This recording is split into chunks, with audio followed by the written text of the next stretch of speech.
Okay. It's been a full day already. What's that?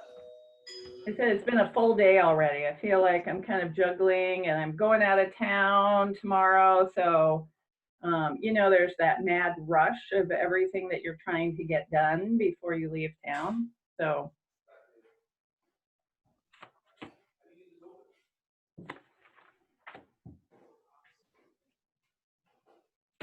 I will let you know. I think I'll be able to tell here.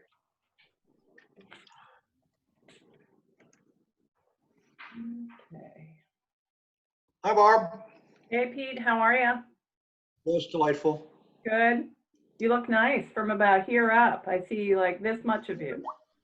There you are. See what's there?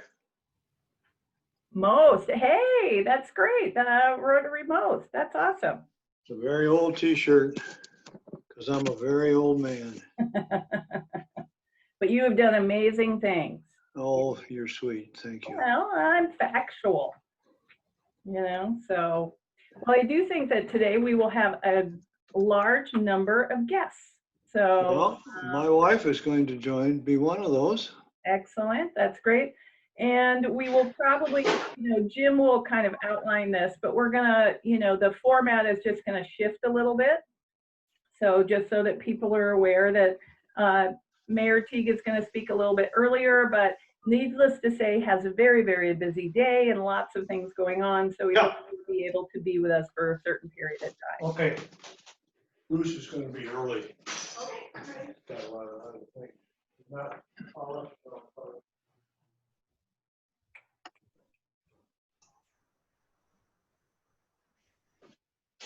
Barb. Hey, Vern, how are you? I'm great, man. That is great. So as people are coming in, we're already recording the meeting. So if you'd like to, you can go to the chat box and enter your name, and that way we will mark your attendance. If you're a visitor, please add your name.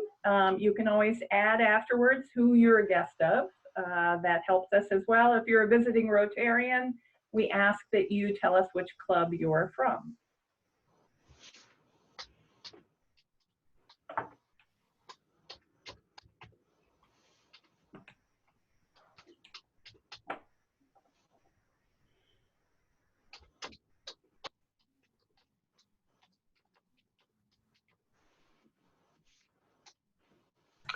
You reached the tipping point.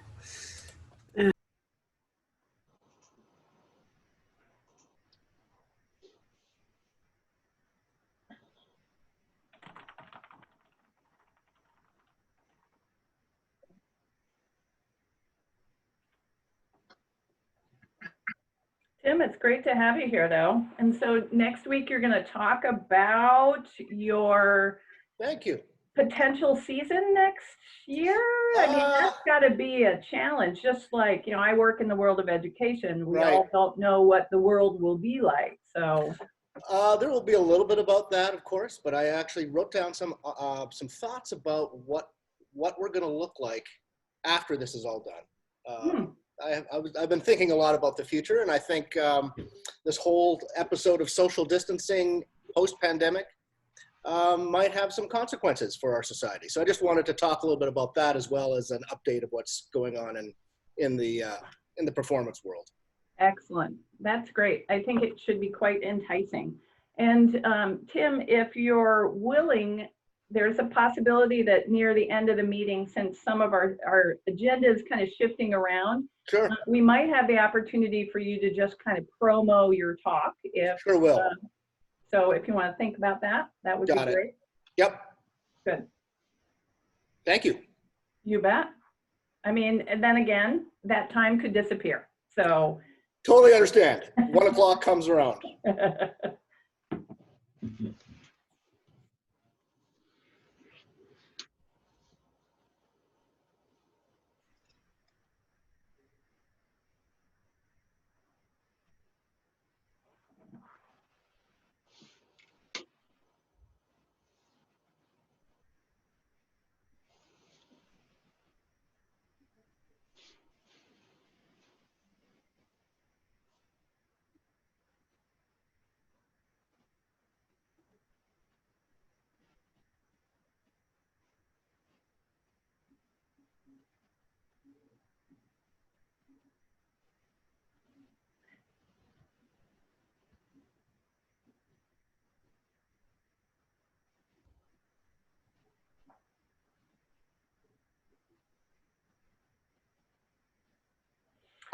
Good morning, everybody. I see a lot of people are kind of joining our meeting. Welcome to Rotary. So just a reminder for everybody that we are recording the meeting. So if you could, please go to the chat button and enter your name. If you're a guest, please put your name in, and you can always put in parens who you are a guest of.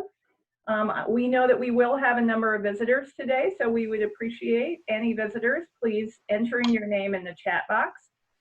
If you're a visiting Rotarian, we'd appreciate knowing which Rotary Club you're from.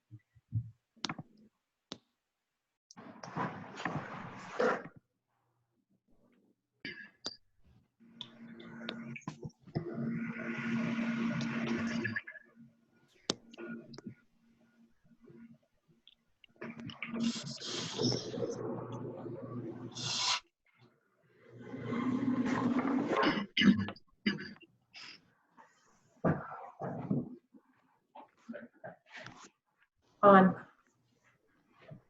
Hi, Barb. Hey, how are you, Shelley? I just saw you last night at the... I know. Long time no see. I brought my better half with me today. Better half.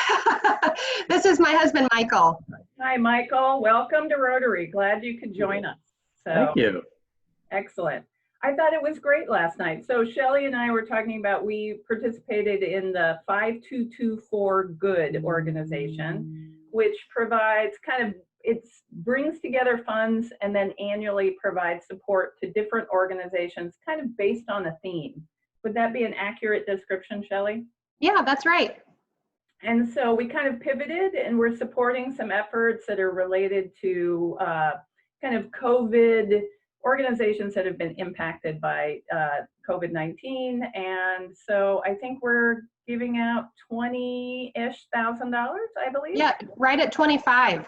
Excellent. So, and it's going to a number of different organizations, different amounts, but it's helping people that maybe have lost their work and it's trouble with rent. So it's different organizations that are helping our community with issues that they're facing from COVID. So it was a great organization. Last night we voted all through Zoom. It was pretty swank, and I didn't have to run it, so it felt wonderful. So.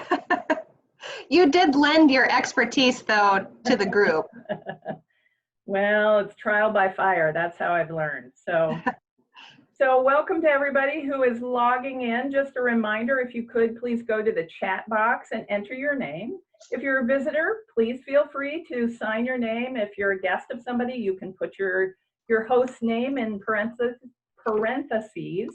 If you are a visiting Rotarian, please let us know what club you are from. And if you're new to Zoom, you know that down there is that chat button. Yesterday I learned if you're on an iPad, it's up there. So please make sure that you enter your name. Barb, I have joined. Am I coming through? You are. Wonderful. And did I see Shelley Harry is also on? Right. Yes. Great. All right. Wonderful.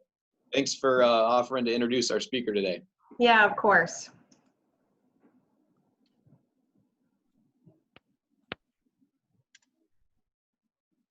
Shelley, we're rearranging the agenda. I think you're already aware of that. So the main speaker will be towards the beginning of the agenda. I'll turn the meeting over to you earlier than anticipated. Thanks for being flexible. Sure, no problem. And if we need to, if Bruce needs to jump off and we feel like we need to continue the conversation, can help jump in to facilitate, or Barb, whatever we need. So we appreciate, we know the asks of Bruce's time right now is great. Yeah, we're lucky to have him.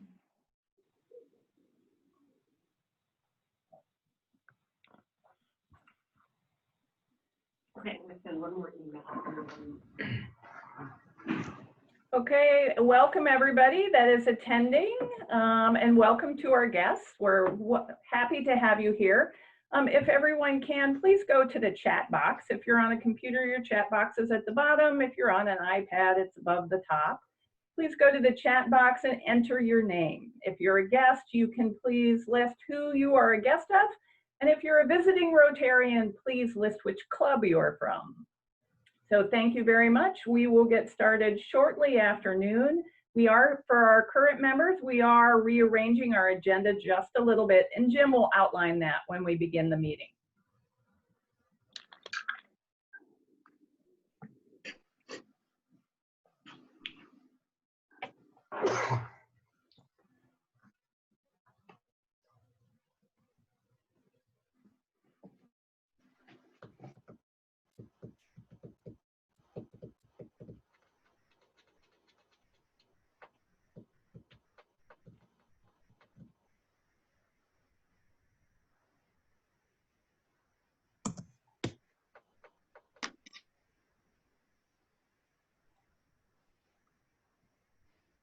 So good morning, everyone. For those of you who have been with us for 5 minutes, you're going to get to hear me say this all over again.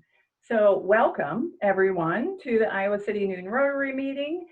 We'd like you to go to the chat box and please enter your name. And if you're on a computer, the chat box will be at the bottom.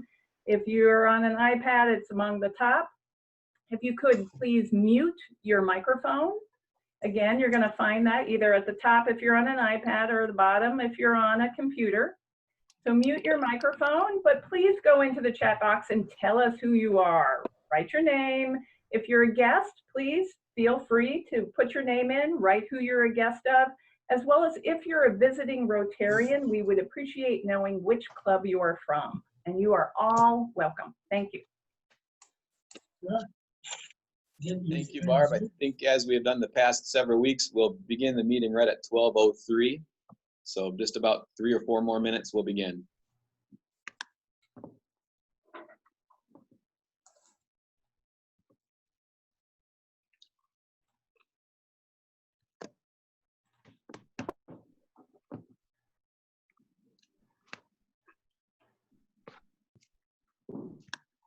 All right, already up to 71 people.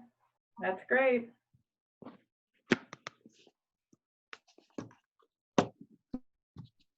So welcome everyone to the Iowa City Noon Rotary meeting. We ask that you mute your mic, and in addition, we ask that you go into the chat box and you enter your name. If you're a guest, please sign in and let us know who you're a guest of. And if you're a visiting Rotarian, please let us know which club you're from. We'll be starting just a few minutes after noon.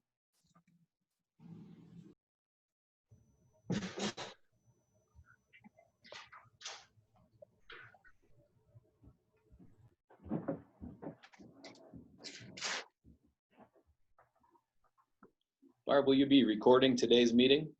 I am. I actually have already started. Thank you.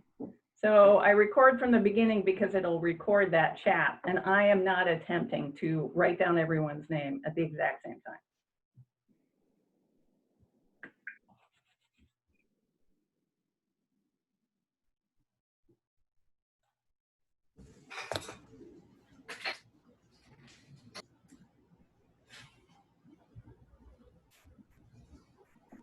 Welcome to everyone who's just joining us. We'll begin our meeting at 12:03 here, just to give a couple more minutes for our participants to get logged on.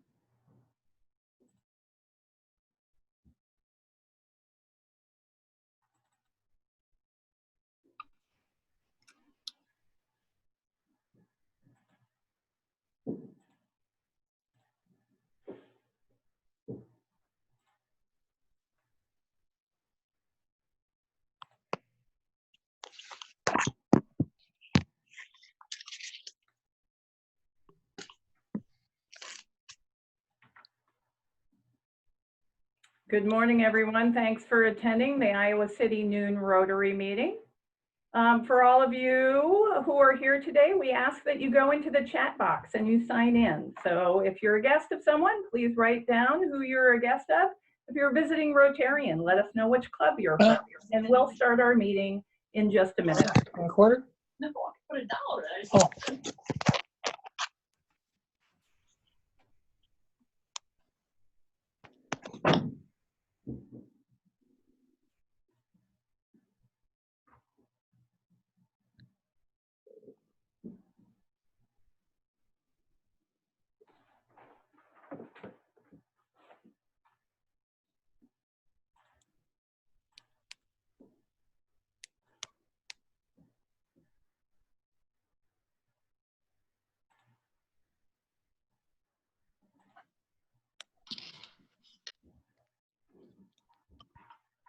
it is. There's Bill. Oops, whoops.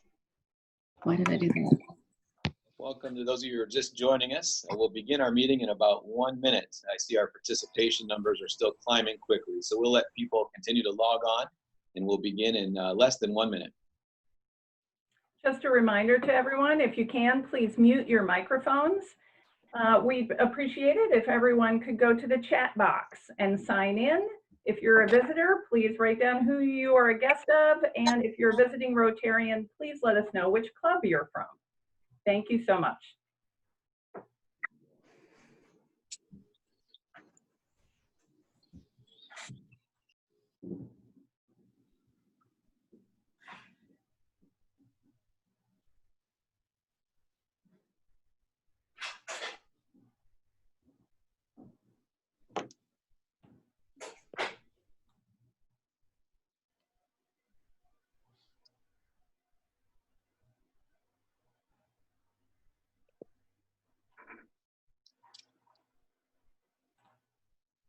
Good morning, everyone. We're going to get started in just a minute. So just a reminder to everyone that we ask that you mute your microphones, and we ask that you sign in through the chat box. If you're a visitor, we welcome you to sign in and put who you are a guest of.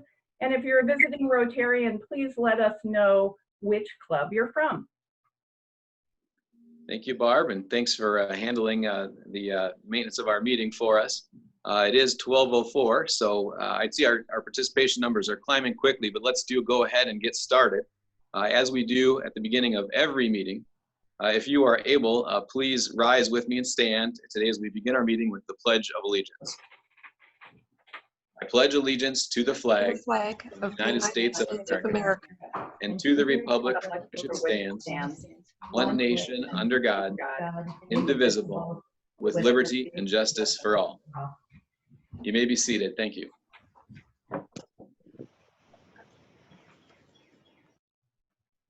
Welcome to the June 4th, 2020 meeting of the Iowa City Noon Rotary Club. My name is Jim Connard, and I'm the current president of our club. We have several guests in attendance today, so I'd like to take a moment to say a few words about Rotary International and our club specifically. Rotary is a global network of 1.2 million neighbors, friends, leaders, and problem solvers who see a world where people unite and take action to create lasting change across the globe, in our communities, and in ourselves. Locally, our club is nearly 300 members strong, many of whom actively volunteer in global efforts such as assisting doctors in underserved regions of the world with the non-surgical treatment of clubfoot, treatment of children with cleft palate, administering polio vaccine, and local projects such as planting trees, installing bike racks, and just this week, purchasing and delivering meals to medical workers who are dealing with the challenges of the coronavirus situation. All new members are welcome here and much needed so we may continue and expand our efforts both locally and globally. If you are interested in becoming a member of the Iowa City Noon Rotary Club, please reach out to any member you recognize on this Zoom meeting. You can reach out to me personally, or you can visit our website at iowacitynooNrotary.org. Our club meets every Thursday at noon in person, in the summers at Big Grove Brewery, and in the winter months at Brown Deer. For the time being, of course, we're meeting via Zoom in this format. We think it's going relatively well. Of course, we miss meeting in person, but we're doing our best. We've met via this manner for a number of weeks now, but we realized there were several people meeting with us for the first time on Zoom today. So at this time, I'd like to turn the meeting over to Barb Thomas, our president-elect, who will give us some tips on how to participate in our meeting via Zoom. Barb? Thanks, Jim. So welcome, everybody. So as you have heard me say multiple times, the way that we keep attendance here at Rotary is through the chat box. So if you're on a computer, the chat box is going to be on the bottom, but if you're on the iPad, a lot of your controls are across the top. So on the bottom, you have the chat box. You have a participant button as well, and the participant button actually gives you the option to raise your hand. And raising your hand is how you can ask your questions of any of our speakers. So I encourage you to make sure that you open up the chat and the participant box. You also see the areas where you can mute your microphone, as well as you can stop your camera. So if we have bandwidth issues, we may ask you to stop your video camera. As of right now, I think we're okay. In addition, I want to make sure you know that at the top right, you can actually select, you have the option for speaker view or gallery view. Now, if you go to gallery view, you will see a bunch of thumbnail images of all of your friendly Rotarians and their guests. However, what we ask is that when we have our main speakers, we ask that you go to speaker view so that then you can really focus on their message. So with that, I want to remind everyone, use the chat box to enter your name for attendance. Let us know if you're a visitor. Let us know if you're a visiting Rotarian. And with that, I will give it back to Jim. Thank you, Barb. To allow as much time as possible today for our speaker, Iowa City Mayor Bruce Teague, we will hear from him first today, followed by a Q&A session with the mayor, who needs to be at another meeting by 12:30. At 12:30, we'll have a few announcements, and around 12:35 or 12:40, our Rotary moment of positivity and gratitude will be provided by Linn County Supervisor Stacey Walker, followed again by a Q&A as time allows. Stacey is in another meeting until about that time, so if we're lucky, our agenda will still flow smoothly today despite these rearrangements. So at this time, I'd like to ask Shelley Meharry to introduce Mayor Teague. Shelley? Hi, everyone. It's so great to see so many members and visitors on our call today. I have my husband, Michael Meharry, with me as well to join in today's conversation, so it's great to have him with us. I'm Shelley Meharry, the Executive Director of the Community Foundation of Johnson County, and we serve to be a community catalyst and convener to address some of our county's most pressing issues. And we were to be the agenda item for today's meeting, but thought it most appropriate to relinquish our time so that we could facilitate this important community conversation with our Rotary members. In recent days, our country has witnessed yet another unarmed Black man's life end at the hands of law enforcement. And this tragic event, compounded by the disproportionately harsh impacts that COVID-19 pandemic is having on people of color, has exposed long present wounds of white supremacy, bigotry, inequality, and racism. These wounds are now too large for Band-Aids. They're too large for thoughts and prayers expressions. These wounds require action. And whether we agree with protests or not, the desperation felt at being marginalized, unheard, and invisible in our country has brought us to this tipping point. It is now our time to listen, to learn, to understand, and to grow as a community and as service organizations. Because a thriving community can simply not exist when all are not welcomed, protected, and regarded as equal. I'm honored and grateful to welcome and introduce our fellow Rotarian, Mayor Bruce Teague, to our meeting today. Bruce has been an Iowa City resident since 1994 and is the owner and CEO of Caring Hands and More, a direct care home and family health service provider. Bruce has volunteered his time for many community organizations, as well as being a board member of the Community Foundation of Johnson County. Bruce became an Iowa City Council member in 2018 and was elected by council in January to be our mayor and took effect in January of 2020. In just a few months, we have asked a lot of Bruce. As a business owner, we've asked him to transform his direct care business in light of COVID to continue serving his clients. We've also asked him to be a champion of public health safety in our COVID recovery. And now we're asking him to help us navigate and facilitate this crucial conversation about race, prejudice, hope, healing, and our path forward. I welcome to our Rotary meeting, Mayor Bruce Teague.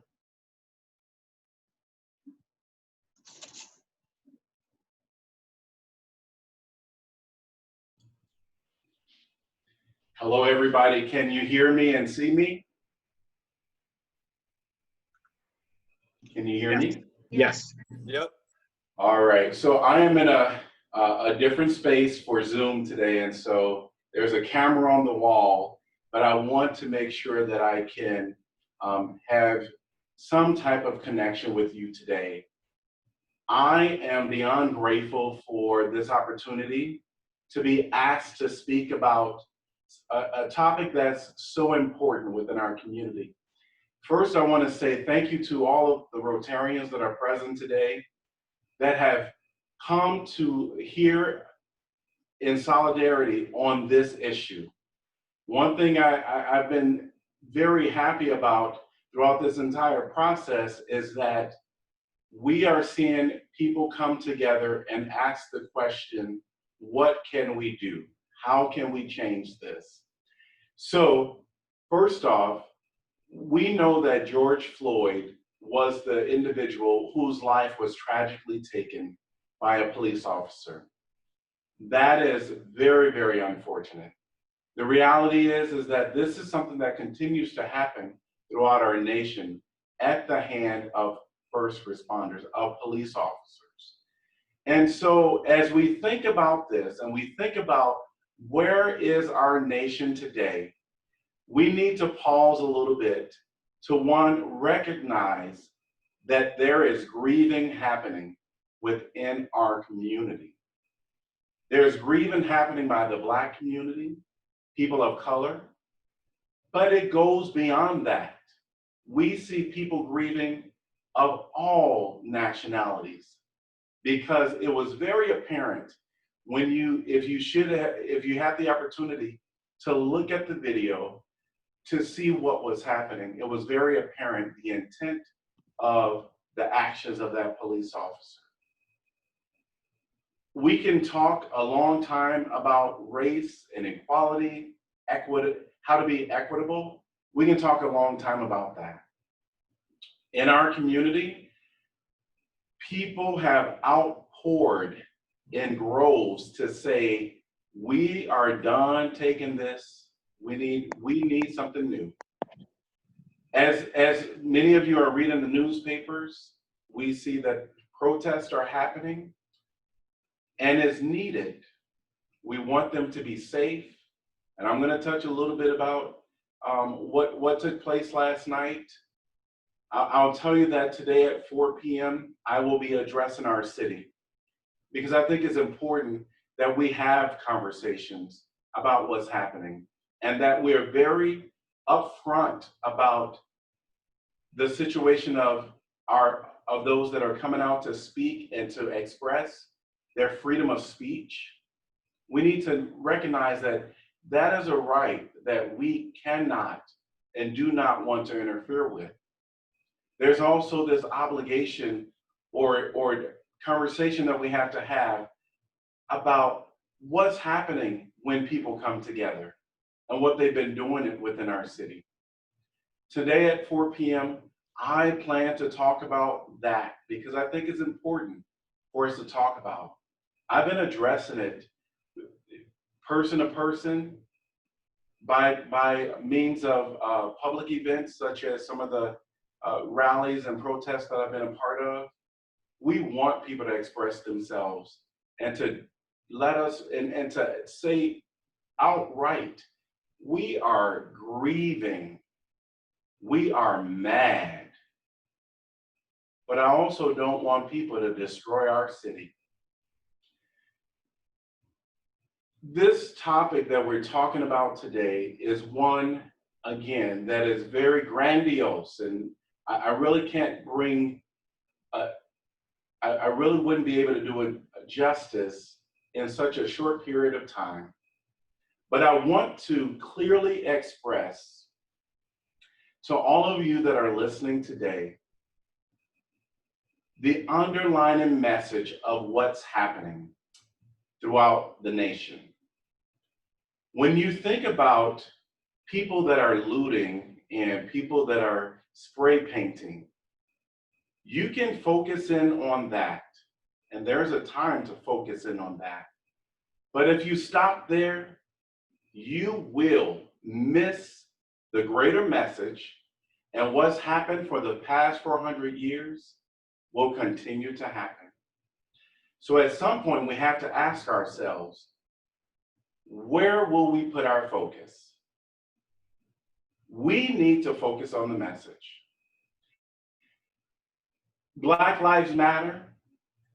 I want to talk about that because I believe in one race. I believe in the human race. I'm a Christian, so if I believe in Adam and Eve was the beginning of humans, then we're all connected. There's only one race. We realize that our nation now or world has races. Okay, that's fine. I can live with that. I'm Black. But when it comes down to it, we are all one. Someone said at a rally that I'm going to say today, because I thought it painted such a great picture of the terminology Black Lives Matter, especially when someone comes back and say, well, all lives matter. Absolutely. So the analogy that was shared was, if Bob's house is on fire, do we then say Bob's house matters? Or do we say all houses matter in that neighborhood?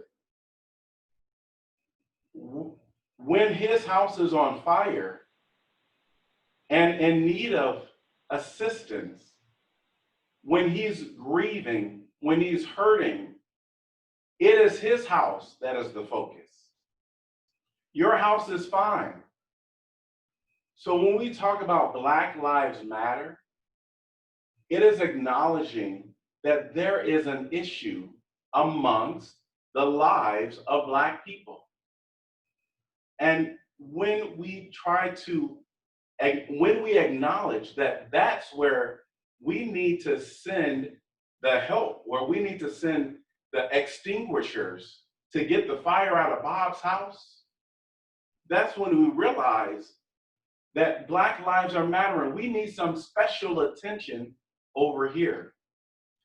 And when you talk about equality and equity, those are kind of simultaneous in some of our discussions as well.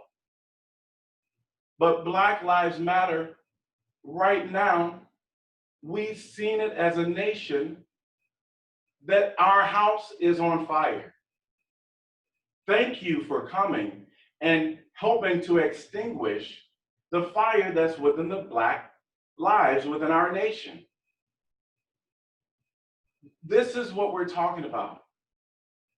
What we do with after the fire has died, we won't be in this always. If there's any message of hope, the turmoil that we are experiencing right now, we won't be here always. It's going to die down. Things will change or go back to normal. But I can tell you that right now within our nation, there's a hunger for things not to return to normal. There's a hunger for people to say, I don't want to stand by anymore and just watch what is happening to Black lives within our community. Now, we've been focused on the police officers, brutality throughout our nation. And yes, the focus should remain there, but it has also opened up a greater conversation, because we want everybody in our nation to feel welcomed, to feel a part of the community, to be invited to the table, but not even to be invited to the table, but to be expected to be at the table, to be expected to be a part of the development of what we're going to create moving forward within our community.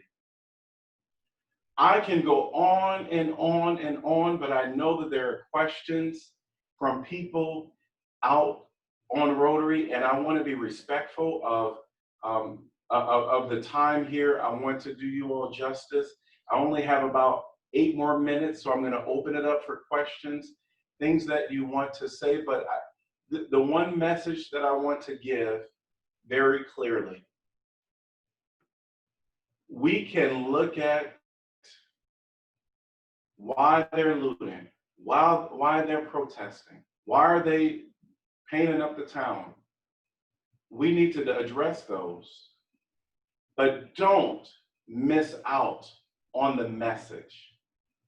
And the message is very clear.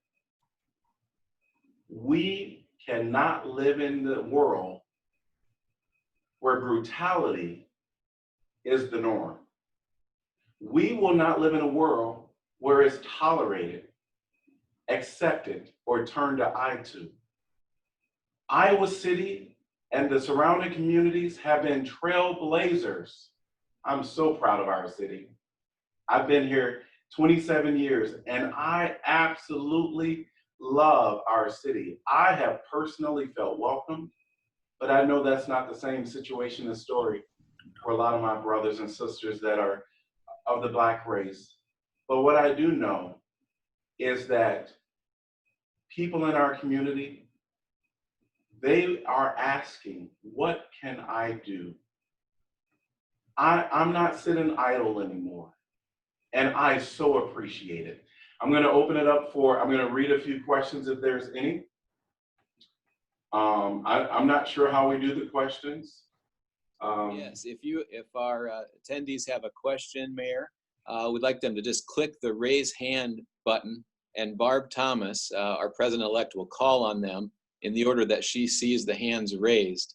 So if anyone has a question, please click the raise hand feature, and Barb will call on you in the order that she sees the hands raised. Barb, do we have any hands raised? Yeah, actually, I see that we do have a question from Ron Ettinger. Ron, do you want to ask your question, or do you want me to read that for you? It's in the chat. Just read it. Okay, so Ron asks, can we assume that the police department here has a program like the one called implicit bias? What can Iowa City do to help, maybe funding housing and wage assistance? Great question. And our police department has been put in a situation right now where there's some great fear while we're navigating through all this. But I want to focus in on the question right now. Implicit bias training, absolutely. Our police have gone through it. There's a series of programs that has happened within the past 4 years that has really brought about change and awareness. And to our officers, one is they go through the implicit bias training. We also, on an annual basis, look at disproportionate things within the cops, which relates to traffic stops, even arrest and charges. We look at all that. And we have identified some areas or individuals that have some higher rates or disproportionate rates, and we have focused in on them. We also have a community police review board. And now I know the name reversed or changed. I hope I'm saying it right now.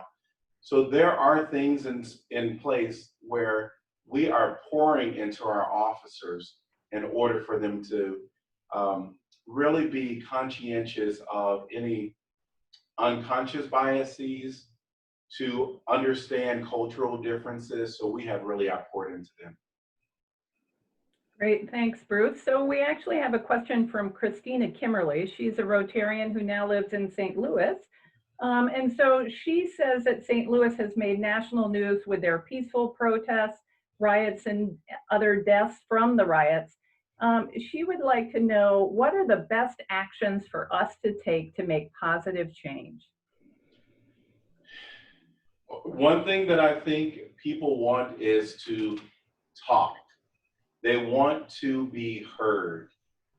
They really want to express their frustrations, and they want a space to do it And I think that is something that is happening through the protests that is happening throughout our community. I am happy that we have set up 3 opportunities to speak up and speak out, or speak out, speak up. And they're located in, we have one coming up on Friday, and that's going to be 6 p.m. at Pheasant Ridge Neighborhood Center. And then we're going to have one Saturday at 2 p.m. at Mercer Park. Now, there's more going on, and I think that there are ways to join in and allowing people to speak out so that they can really voice their concerns and frustrations. Is there another question? There is. The next question is from Riley. Riley, can you unmute your microphone and ask your question, please? Hey, can you hear me? Yes, Yes. I can. Hi. Thank you, Mayor Teague, for being here and for the emotional labor you're doing right now. I'm wondering if you can speak to the actions taken by ICPD last night. Yes, I think one of the hopes is I'm in constant conversation with our police chief, as well as leadership staff at the city, other city councilors, and even our mayor pro tem. At 4 p.m., if you would allow me, I will be addressing that to our city. And so I hear you. I will address that at 4 p.m. We're going to do a Facebook Live. So I'll answer your question at that time, if you would allow me to do that. So Bruce, just to let you know, it is almost 12:30. So I don't know if you have time for one more question. Yeah, we can do 2 more. We'll sneak it in. Great. Chuck Swanson, you are next. So Mayor Teague, I want to first of all just say thank you for today's message, but also thank you for all the great work that you do. I don't really have a question. I have more of a comment. And as we go forward, I just want to say that I think the arts can play a major role in helping. And I guess maybe I would love to have you make a comment about that, your feeling about that, because we all want to help, but I really feel that there's a real power in the arts in making a difference. Yeah, I appreciate you bringing that up. So we've learned about the program Better Together. Many of us have been hearing that terminology throughout our community, which recently just came together formally through COVID-19. And I am convinced more than ever that Better Together happened for various reasons within our community. I am convinced that all of the things that we need to collaborate with COVID-19, all of the things that we need to collaborate with needs in our community across the board. And also, right now when we're talking about both the Black lives and the police brutality, I believe there's a place for Better Together as a community. And so the arts is a part of that. Social justice agencies are a part of that. Housing, I saw a question about housing, is a part of that. And so I am hoping that Better Together will become this group within our community that will really empower all of us to address the things in our community as a community, with all voices at the table. And a last question. Okay, I'd like to go to Jonathan Brinson, one of our newer Rotarians. Jonathan, are you willing to unmute your microphone and read your question?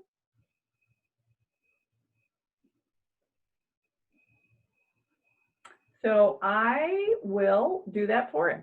Jonathan asks, Mayor Bruce, what can I do as a Black man and a Black professional that will be impactful within the community to help with systematic change? Great question, and I have the answer. Now, this is from my perspective. What I know is that in our community, we're very blessed. We have a Black mayor, myself. We have a Black mayor pro tem. We have in North Liberty, we have a Black city councilor, Councilor Harrington. And on our school board, we have a Black school board member. I point this out because remember, our house is on fire. So I point it out because of that. If you look historically, we have probably had opportunities to be at the table, and we probably, and I'm certain we've been there. But when you talk about leadership on these levels, there's a greater impact opportunity that we can have on the community. Personally, I love to sit at the table, but I'm unable to sit at all the tables. And so I say this, how can you help? You can help by sitting at the table, by joining committees and having conversations with people that want to come together to bring resolutions. So that's how you can help. I'm going to continue with great steam, but I will be very honest. When I'm asked to be on various committees and boards and come to meetings, I might call on you and say, hey, will you go here? So that's how you can help. Willingness to be able to serve in that capacity. So thanks to all of the Rotarians for being a part today and allowing me this opportunity to come and speak to you. I am beyond grateful to live in a community where I believe that we can say Black Lives Matter because we realize that our house is on fire and we're gonna come to bring resolution and put that fire out. Thank you so much for this opportunity today. Take care. Mayor Teague, we thank you so much. We are so fortunate to have you as our mayor. We know your time is so precious now. Thank you for spending your time with us today. Thank you all. Thank you all. We're going to adjust our agenda very slightly again here and transition right away into our Rotary moment of positivity and gratitude. Today's Rotary moment of positivity and gratitude is being given by Linn County Supervisor Stacey Walker. Stacey is a native of Cedar Rapids and attended Washington High School. He went on to study at the University of Iowa, graduating with a degree in political science in 2010.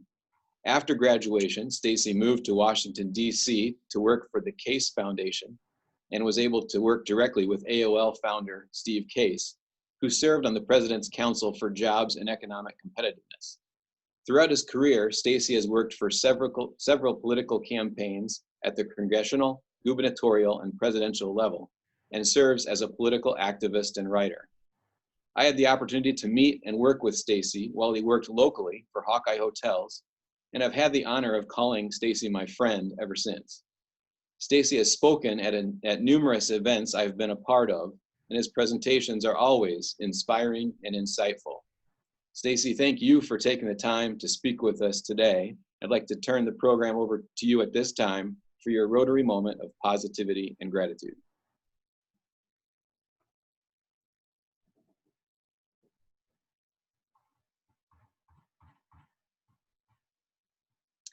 Barb, is Stacey's microphone muted by chance? I'm gonna check. Is not.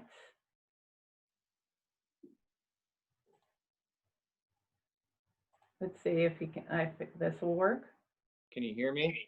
There we you go, are. Stacey. Yes, Stacey, thank you for joining us. Beautiful, beautiful. Hey, thank you so much, Jim, for that wonderful introduction. I really appreciate it. Thank you all for having me here today. I bring you greetings from the Starship Enterprise here in Linn County. And I am just thrilled to be here with you all to talk to you a little bit about my perspective on gratitude and positivity in this moment that I think we all could use a little bit of. I know Mayor Teague was just on. I caught the sort of tail end of his presentation. I appreciate all of the things he had to say. His analogies about Black Lives Matter is really important for us to understand. His service and quite frankly, your service to your community is incredibly important in this moment. Before I get to the gratitude and positivity piece, and I'm moving relatively quickly here because I know we are on a tight timeline, I want to share with you my thoughts about the moment that I think we're in. I don't think we've ever been in a moment where across the globe, people of all races and ethnicities, backgrounds, socioeconomic positions are collectively recognizing and acknowledging Black pain and struggle, which is the result of systemic oppression. It has been the case since the beginning of time that darker people writ large across the globe, the darker you are, the harder your life experience is, right? That's just the way it works. And we can get into the pedagogical reasons and the anthropological reasons and the sociological reasons why that may be the case, but it is the case. And this is the first time in the history of the world where everyone is on the same page right now, recognizing this and paying attention to it. And this stuff is tricky. You know, there are a lot of people who have ideas about where we need to go and have ideas about policy fixes. And I'm working overtime on that in service to one of the candidates running for president right now to try to help him think through what a meaningful criminal justice policy program could look like. But it is complex, and it's complex because systemic oppression itself is complex. And what systemic oppression looks like in this country is 1 out of 3 Black men being born can expect to be in prison during his lifetime. This same demographic is imprisoned at a rate 6 times higher than white folks. And one of the leading causes of death for young African-American men is death by homicide and interactions with law enforcement. This compounded with other sociological factors makes it really hard generation after generation for people of color in this country. Now, it is not something that should cause guilt or shame on behalf of other races, but we should accept it as an intellectual exercise and a challenge that we look at to figure out how we can all chip in and be helpful. And chipping in is going to look different for everybody. My general advice to people is this, because I know a lot of folks are apprehensive because the issues of race can be tricky, and we can say the wrong thing sometimes, and we can be well-intentioned and, you know, piss people off. I tell people to keep going. If what you are doing is done out of love, and if you are willing to listen, if you are getting some pushback from people of color, then you got to be willing to be called out. You got to be willing to not get it right all the time. You got to be willing to, you know, be embarrassed. If that is the burden that you have to carry, I think you should accept it gratefully and know that it's going to be tough navigating these spaces, but everything you can do, if it's done out of love, is going to be helpful. And every time we can have these conversations with the people who look like us and think like us and occupy similar spaces, right? You think about your friend groups, the 5 people you spend the most time with, I'm going to guess, probably look like you, probably make around the same amount of money as you do, probably have, generally speaking, the same set of shared beliefs. And so it's important to have these conversations amongst yourselves, and it's important to step up and be advocates for people throughout what I think will be a moment that is studied in the history of the world for the foreseeable future. Gratitude. I will try to be quick. Sorry, Jim. I know I say I'm trying to be quick, and then I go on a diatribe here. Gratitude. Let me just hit these 2 points really quickly. I had breakfast this morning with a dear friend of mine, Brooke Fitzgerald, some of you may know, and we were talking about what it's like to be in the Valley. If any of you know Jordan Montgomery, who's a phenomenal speaker and leader in the state of Iowa, his story about being in the Valley, his testimony about being in the Valley is incredibly compelling. we are here in a valley. There's no doubt about it. These are universally and categorically dark times. But what being in the valley does often is it strips you of the unnecessary. It breaks you down. It causes you to look inward. It's a time for deep reflection. And it's a time for you to remember, out of survival, the things that matter the most to you. And then you have this opportunity. You get to say, we're going to be content with the way things are in the darkness of the valley, or we're just going to accept and choose a different direction. We're going to choose joy, and we're going to choose liberation, and we're going to walk in that direction. And I don't know how long it's going to take us to get out of this valley, but we should be grateful for the opportunity that this moment has provided all of us. Getting coffee this morning with Brooke, a woman came into the coffee shop and just broke down crying because she hadn't been around folks in so long. She was seeing people who, meant a lot to her, and she was saying, my goodness, how we take this for granted. Every time you get a coffee meeting on your schedule, you kind of roll your eyes and you're like, damn it, I'll be there. But how cool was it for me to see this moment just this morning, someone breaking down because we have gotten away from valuing the relationships that we have in the community that we build and that we make up, that we constitute. So we move from finding the silver lining, finding the things we ought to be grateful about because we have no other choice and it is a matter of survival when we're in the valley, to looking at the opportunity that lies ahead. And this is what we have to be positive about, because we can resign ourselves to the difficulty of the challenge ahead, or we can look at it as an opportunity. This is an opportunity for us to get to know ourselves, to get to know our fellow man again, and think about what equality and equity actually means and how we put that into practice. How we go back to our boards, our companies, and talk about what inclusion looks like when we put it into practice. What is inclusion like as a verb, right? How does that materialize? And this moment, as I've said earlier, unlike any in the history of the world, everybody's thinking about it. And that is in and of itself something to be both appreciative of, to be grateful for, but to be encouraged by what the future holds. And then I will end by saying this to you all. I don't know where it came from. Some fancy, famous person probably said this.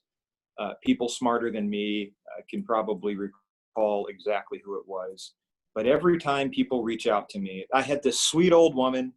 I'm not going to tell you her age. I don't want to offend people, but she was older than me.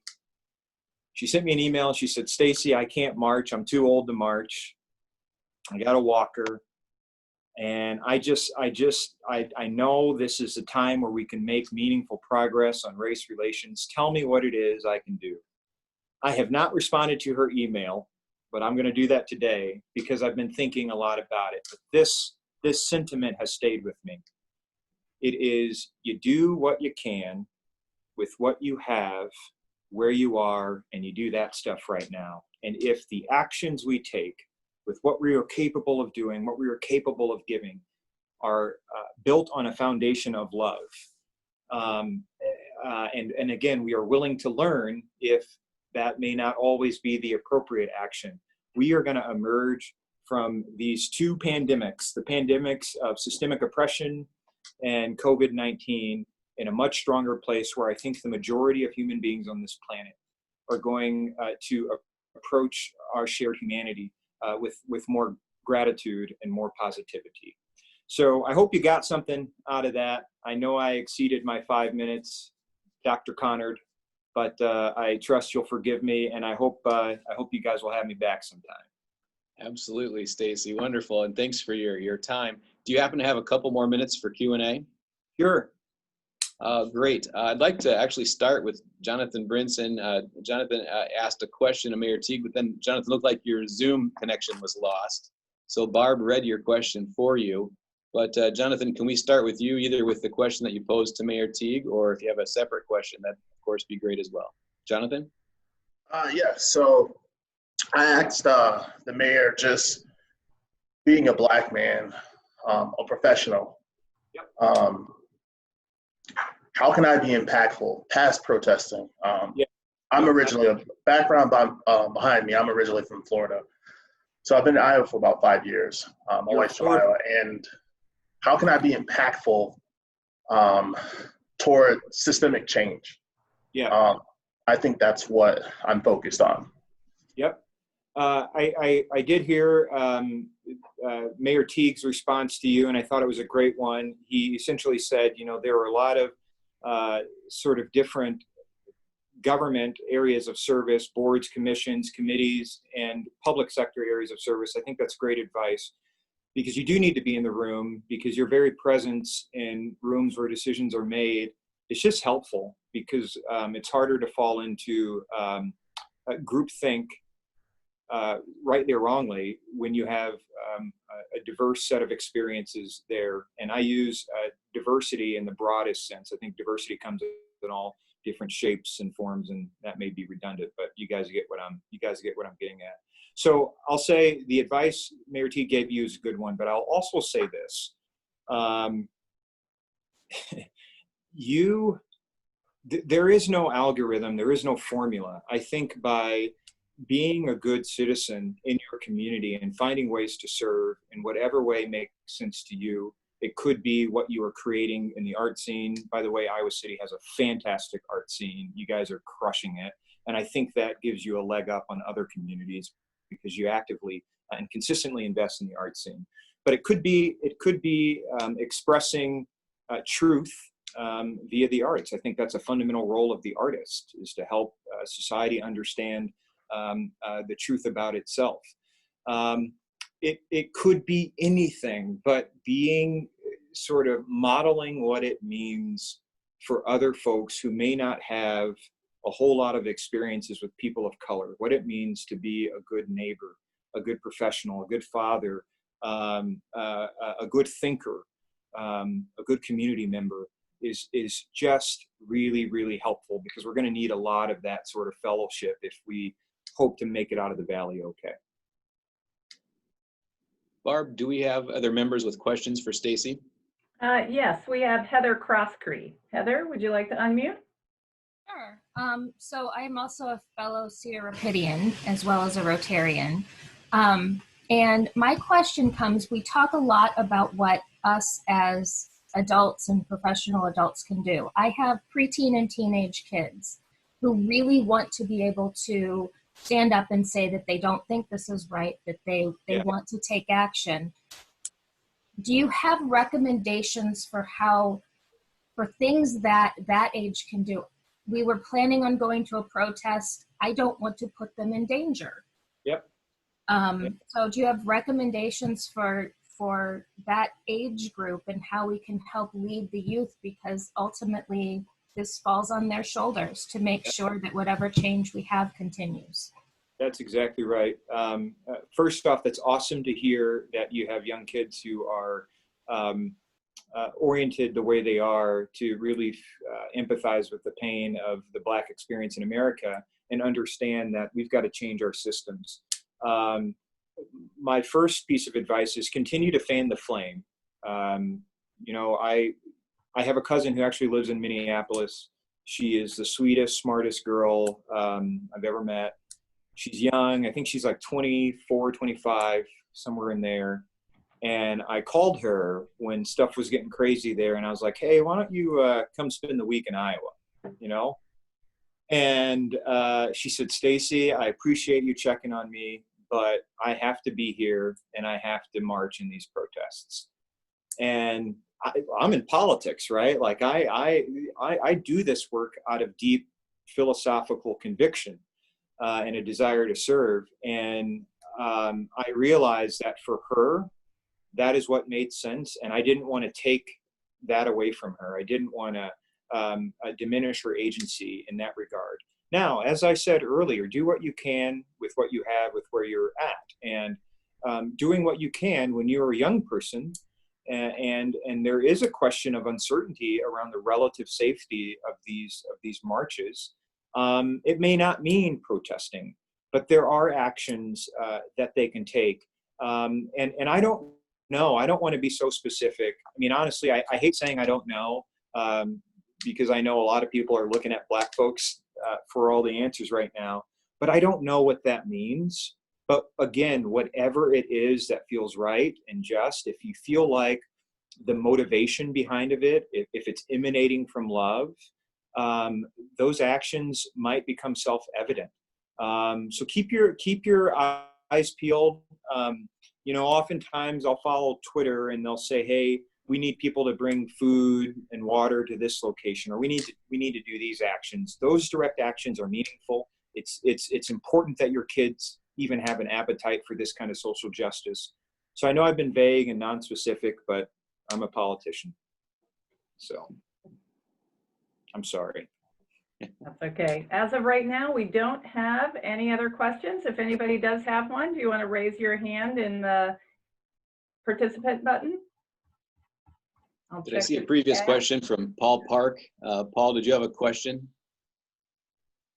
Just curious. I know it's got to be a super difficult balance of, people being angry and people wanting to, make a difference, but also trying to, keep our communities safe and try to prevent damage. So I'm just curious, as from your perspective, how do you balance that? I know it's got to be difficult. It is difficult. This is one of those things where I'm asking people to not be so quick to use a metaphor here, to categorize things in black or white, right? I mean, there are perfectly valid, reasonable concerns about the safety of a community, safety of people's businesses, livelihoods, and all that, perfectly valid. And I think there are perfectly valid arguments that justify the unheard voices of people in a country that have experienced 400 years of oppression. I mean, how do you look at that group of people and say, this is the appropriate way to express the frustrations that your ancestors were treated as property and for the next 150 years weren't allowed any meaningful progress in society. And then when we finally passed rights, like 250 years later, 300 years later rather, you still lived in a second-class citizenship role, which prevented the accumulation of general wealth, which locked you out of meaningful jobs in your community, which is the direct reason why home ownership with African Americans is so low to this day, which is exactly why, even though we make up about 3% of this state's population, we make up over a quarter of its prison population, which is exactly why Black and brown people are the most disenfranchised racial and ethnic groups in the country, which is exactly why the leading cause of death, one of the leading causes of death for young people of color is death by homicide and interactions with police. How do you then look at a group of people? And I'm not saying it's right, and I do not agree with violent protest at all, but it gets real tricky then to look at a group of people who have experienced 400 years of plight and oppression and say, I think you ought to get your point across in this way, right? So it is a balance. It is a balance to strike. And I think it's the duty of leaders of all colors and backgrounds to accept those perspectives, right? And to accept them, because what gets problematic is when you got people on the extremes of both ends of that, and they try to police the rage that people are experiencing. And then you got folks, on the other end who want total anarchy and just want to burn everything down. And so my job is to try to find that point of reconciliation before any one of those extremes went out. And for me, as a policymaker, what that looks like is real, meaningful police reform first, and then moving to the larger social reforms that are desperately needed for people of color, but also for the larger group of oppressed people, which is, I think, poor people, which runs the gamut of race. I think the gap, the wealth gap in this country is gross and is one of the most harmful problems we're facing. And that affects Black people, brown people, white people, and every other color on the spectrum. Well, Stacey, thank you so much. I could go on and on about how I feel about the positive impact you're having and you will have during this very, very important time. And I appreciate you taking your valuable time out of this day to speak with us today. So thank you so much. You guys are awesome. Thank you for everything you do. Have me back sometime. Would love to. We will do that. We'll do that. Out. Thank you. Well, Mayor Teague referred to an organization called Project Better Together. And I was wondering if we could take 1 minute today to hear from Mark Nolte about how this Project Better Together pertains to the issue that we're working on today. Mark, I know I'm putting you on the spot. Are you with us and able to speak to us for 1 minute about Project Better Together? Happy to. Am I on? You are. Yes, you are. Okay, happy to. Thanks, Jim, and thanks to Stacey and Mayor Teague. So the 4 economic development organizations got together and started working together when COVID first started affecting the local business community, and decided that we needed to not only think about how to get through COVID, but what we could be doing to address some of these more systemic issues like income inequality and housing and access to food and healthcare and education and transportation. And so the first step was putting together a steering committee of local leaders from Congressman Loebsack and President Harold through the city managers and a variety of other folks to at least to have some coordination and guidance. But what we did not want to create was that is not supposed to be a decision-making body. We're not trying to create any quasi-government entity. What that is a sounding board and a place for assets. What we know is that change happens in a community when ideas and support come from the people and they have the support from those in power. And so that's what we're trying to create. And so I've been shamelessly plugging on the chat here, the website. If you go to icareatogether.com, there's a Project Better Together tab. You can see who's on that steering committee. But more than that, there is a survey on there, and there's more languages coming. So far, it's in English, Spanish, and Arabic. But we're working to get more languages translated. But what we want is for people to start thinking about what the future could be, right? If you're going to change systems, you have to change beliefs. And to change beliefs, you have to change the mindset. And so let's start with a picture of what our future together could be. And so the overriding goal of this whole thing is, what if a year from now, the national media is writing stories about how Johnson County, Iowa is the model for how communities should have responded to the pandemic. And now they lead the nation in economic justice and new business startups by people of color. And we've addressed some of the systemic problems that we've had in our community, and we're healthier, and our schools are functioning better, and. So we need to paint that picture first. So we're asking everyone to go on there. You don't have to answer all the questions, but just the ones that the Spirit moves you to answer. And from that, we're going to distill this kind of picture of this is what we're going for. And then we're going to work backwards, and we're going to use a methodology called strategic doing. So we're going to bring together groups of 8 to 10 people around some of these subtopics, and we're going to figure out what changes, what things can we do in 30, 60-day increments. So yesterday we talked, one of those groups might get together and say, we want to get three new people of color on the police review board, right? That is a small action, but if there's hundreds of these small actions and they're coordinated and everyone has a voice and everyone kind of knows what's going on, that's how we're going to make real change in the community. So we have to have a bias towards action. We have to do a lot of little things together. And as we do that, we'll build trust, we'll build relationships, and we'll be able to start doing bigger and bigger things together. And so that's what Project Better Together is about. So thanks for giving me a second to talk about it. Really excited that we can really make some change. And unfortunately, it took a pandemic and now, a national, the murder of a human being from nothing more than the color of his skin to really galvanize us and motivate us. But we're going to make real change, but we need every Rotarian to be part of that. We need to all come together, and every voice has to be heard. So thank you. Thank you, Mark. And this project, Better Together, that you're leading, I'm absolutely certain is going to have a huge impact in a positive way on our area. So thank you for your leadership and your comments. We're just going to run a couple more minutes over here. I'd like to hear from Trish Smith with an update on the United Way. Trish? Thank you so much, Jim. First of all, what an amazing program you guys put together today. Thank you to all of our guest speakers for all the information you shared. At the beginning of this meeting, Jim reminded us that one of the calls of Rotary is to unite to take action. And that's what you guys have already been doing in our community.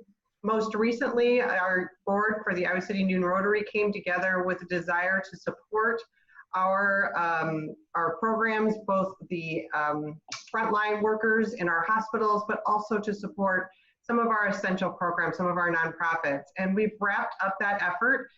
This last Wednesday, we delivered 75 additional meals to Mercy IC, and you can see Barb sharing her screen there with our collage of pictures.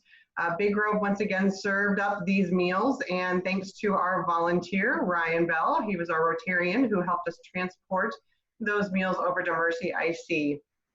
Overall, this program has provided 600 meals to the likes of the frontline workers in the VA hospital, in Mercy, Iowa City, to clients and those most vulnerable in our community at Shelter House, to the free lunch program of Iowa City. And you have made an amazing, amazing impact. We have heard nothing but positives and of gratitude from those recipients. I could go on and how wonderful of a program it's been and the smiles that we've seen, but I know our time is limited. So I will just wrap up with, first of all, thank you for having us be a part of this project. United Way has been so pleased to partner with you. And second of all, the call to action to lead, to be a part of your community. If you're looking for opportunities or have opportunities, United Way partnered with the Iowa City Area Partnership Group to create leadershipdirectory.org, where you can find ways to volunteer on boards, commissions, task force. Jump on, look for an opportunity that fits you best, and we encourage you to lead as well. Thank you, Tricia. Our club's delivery and purchase of these meals wouldn't be possible without the United Way and your organization and leadership. We sure appreciate all you do. Thanks so much. One of our club's important committees is the Rotarian Supporting Women Committee. And Tara Manetos has an update for us on some important news from this committee. Thank you, Jim. I know this kind of pales in comparison to everything that we've been talking about, but I'm so excited to have a moment of positivity here. I'm delighted to announce that this year we had 2 amazing and very worthy candidates for our scholarship, and we ultimately chose a young woman who overcame great adversity, but we did make a plea to the board to see if we could help the other student in some way. And last night, the board generously provided funding for a second scholarship, and I cannot wait to introduce you to both of these young women. They're just remarkable future Rotarians. So thank you, Iowa City Noon Rotarians, for all of your continued support. Thank you, Tara, and thanks for all the hard work you're doing on this committee. Really appreciate your update. For our guests and folks that haven't joined us for a while, our club has a wide variety of excellent programs. And next week's program is no exception. We've got an exciting program scheduled. I'm wondering if Tim from Orchestra Iowa is with us. Tim, can you give us a quick snippet of what our meeting will look like next week? Oh yeah, thank you so much for asking me. I can't wait to actually join you again next week. In many ways, I'm going to be continuing the conversation that we just had. I represent an industry, the performing arts, that's undergoing a lot of uncertainty together with education. And so I'll be giving you sort of an update of sort of the contingency plans that we are undergoing. But really the thrust of what I really want to talk about next week is the value of values, what we should be thinking about now for what our communities will look like after the pandemic. And so in very many ways, it's a continuation of this very same topic. Well, thank you, Tim. We appreciate that and we'll look forward to our meeting. Well, thanks for everyone that is attending. We ran 6 minutes late, so I apologize for that. But boy, what an outstanding meeting today, and we appreciate everyone's participation. We conclude our meetings with the 4-way test. So if you're able to please stand with me and recite the 4-way test. Of the things we think, say, or do, is it the truth? Is it fair to all concerned? Will it build goodwill and better friendships? Will it be beneficial to all concerned? Thank you, everyone, and we are adjourned. Thank you for attending. If you haven't added your name to the chat box, please do so.